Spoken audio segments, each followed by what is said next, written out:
Obviously, we know you for being a professional boxer, but also you do a lot of talks, particularly surrounding ring girls at the moment. Tell me a little bit about your opinions and what you've been talking about.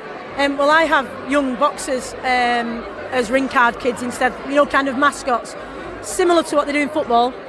And I've found it to be a massive positive. It's inspiring for the kids who are into boxing. They feel a little bit famous and special on the night, and it's just a great experience for them so far. And it's also actually drawn a lot more families to the boxing, which has been a really good thing, introducing new people to the sport.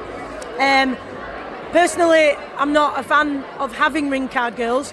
Ring card girls themselves have no problem with it. They're usually really bubbly, really friendly. I always get on great with them, so it's not a personal thing at all. It's just that I don't think there's a coincidence why we're making more progress in sport where women aren't really highly visible just for their attractiveness. And obviously I appreciate attractive women like anybody else. It's nothing to do with that. It's to do with how we are perceived in the sporting arena, and I don't think it brings anything to it. And similarly, if you suggested having men in short shorts or whatever with no shirts on, I wouldn't think that was necessary for sport either, because the beauty of sport is watching people compete and seeing the magic that unfolds. So I don't think it's necessary at all. Absolutely. And also you've given some great speeches in Parliament just recently. Tell me a little bit about those. Yeah, I had a great opportunity to go to European Parliament last month and take part in a Women in Sport conference, so it was really interesting to hear about the developments in the EU that are happening around women's sport and some of the topics and boundaries and barriers that they're trying to overcome and tackle. So I was sharing my story because, as a little girl, when I started boxing at 6-7 years old, it was illegal. And, since then, just in my lifetime now, I've been able to represent my country.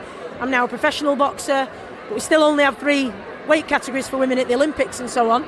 So we're still not there yet, and we have to keep kind of pushing for that progress, but it shows that progress can be made. And why are you here this evening? Why is it so important to you? I've been nominated for Role Model Award, which is fantastic. Obviously, I'm really proud of that, because for me, at this stage of my career, I'm at the later stage of my career now, obviously, and 50% of my motivation is for me to do as well as I can. I want to leave a mark in the sport. I want to know that I've given it absolutely everything. But equally, the other 50% is to pave the way for the next generation coming through and to challenge stereotypes, change perceptions of women in sport. The event like this that Women's Sports Trust put on and the work that they do all year is vital, and it's a massive part of doing that, changing perceptions, challenging stereotypes, so that hopefully the next girls coming through won't have to face what we did, and there'll be just endless opportunities for them. So to say that I'm delighted to be here is an understatement, and winning the award would be nice, but it really doesn't matter. Look at all of the people here that are here for women's sport, to celebrate it, recognise it, and I think that's just a fantastic thing. And we are already starting to see how you are going to make your mark in the future away from boxing. What else do you plan to do? Well, I've developed something called Pave the Way, which is a project I started for Women's Sport Week last year, and that involved going around a lot of schools, doing community talks, doing Pave the Way Pioneers exhibition, which was based around women like yourself, women who work in sport, because athletes are a lot more visible now, but I think women who work in sport, we don't recognise them as much, and it's like that, if you see it, you can be it. So that exhibition's going up at the National Cycling Centre next month, and that's great. I just want young people to walk past and say, oh wow, women can do that, and that's something I could do.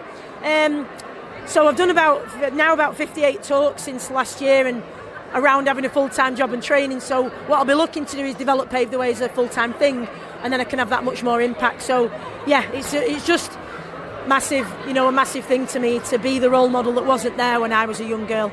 Well, congratulations and best of luck tonight. Thank you very much. Thank you.